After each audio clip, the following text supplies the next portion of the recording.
देखिए, इस वक्त डोनाल्ड ट्रंप के होश उड़े हुए हैं बॉस। ईरान पर ट्रंप ने यह सोचकर हमला किया था, खामनेई को मार देंगे, सारा मामला खत्म हो जाएगा, ईरान 2 दिन में जो है वो घुटनों पर आ जाएगा, ये ट्रंप ने सोचा था। लेकिन बॉस, यहां मामला उल्टा पड़ता दिख रहा है और ऐसा गजब पलट गया है कि पूरा युद्ध देखकर दुनिया हैरान है। ईरान खुद तो तबाह हो रहा है, लेकिन तबाह होने के साथ साथ उसने अमेरिका का भूत बनाकर छोड़ दिया है। गल्फ में कोई ऐसा देश नहीं छोड़ा है ईरान ने जहां पर ईरान ने अमेरिकी सैन्य अड्डों पर अटैक न किया। हर जगह पर अमेरिका का धुआं धुआं करके छोड़ दिया है ईरान ने। अमेरिका की हालत यह हो गई है कि जो ट्रंप खुद को दुनिया में सबसे ताकतवर नेता समझते हैं, उनका अमेरिका हाथ खड़े कर रहा है कि मैं अपने नागरिकों को अभी नहीं बचा पाऊंगा। अमेरिका ने अपने नागरिकों से कह दिया है कि जहां हो वहां से खुद निकल पाओ तो निकल जाओ, कोई हम बचाने नहीं आ पाएंगे। शुरुआत में तो ट्रंप ने ईरान की लंका लगाई थी, खामनेई को मार दिया, ईरान पर ताबड़तोड़ बम गिराकर ट्रंप को लगा था कि ईरान कहां टिकेगा। ट्रंप इसी मुगालते में थे कि जैसे वो वेनेजुएला के राष्ट्रपति को उठा के ले आए थे और वेनेजुएला घुटने पे आ गया, वैसे ही ईरान में बस खामनेई को मारना है, उसके बाद ये तो एकदम लमलेट हो जाएंगे। लेकिन इस युद्ध में ईरान ने अपने जज्बे से ट्रंप और पूरी दुनिया को चौंका कर रख दिया।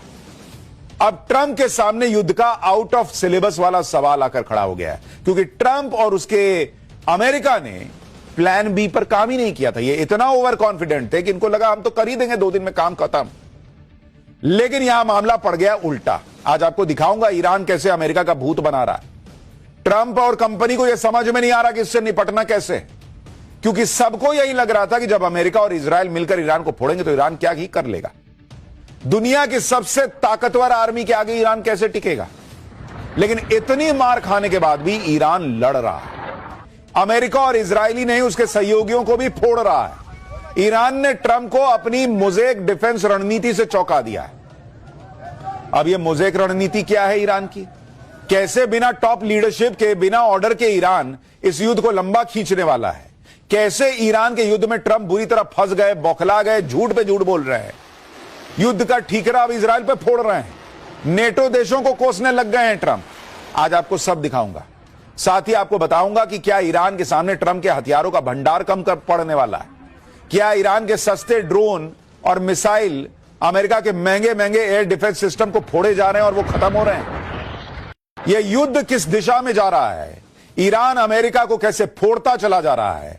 इजराइल ने ईरान के राष्ट्रपति दफ्तर, न्यूक्लियर साइट, नेवल बेस को निशाना बनाया है। उधर ईरान ने सऊदी अरब में अमेरिकी एम्बेसी को निशाना बनाकर कैसे अमेरिका को हिला दिया है।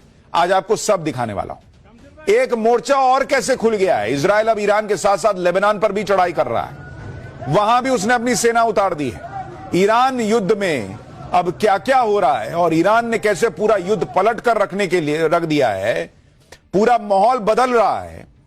इस युद्ध के चौथे दिन की हर डराने वाली तस्वीर से लेकर एक एक खबर आपको दिखाऊंगा, लेकिन पहले झलक देखिए।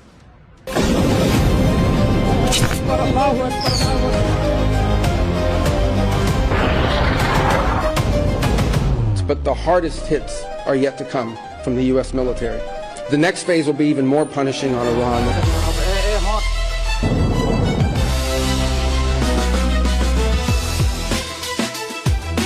They are producing, by some estimates, over 100 of these missiles a month.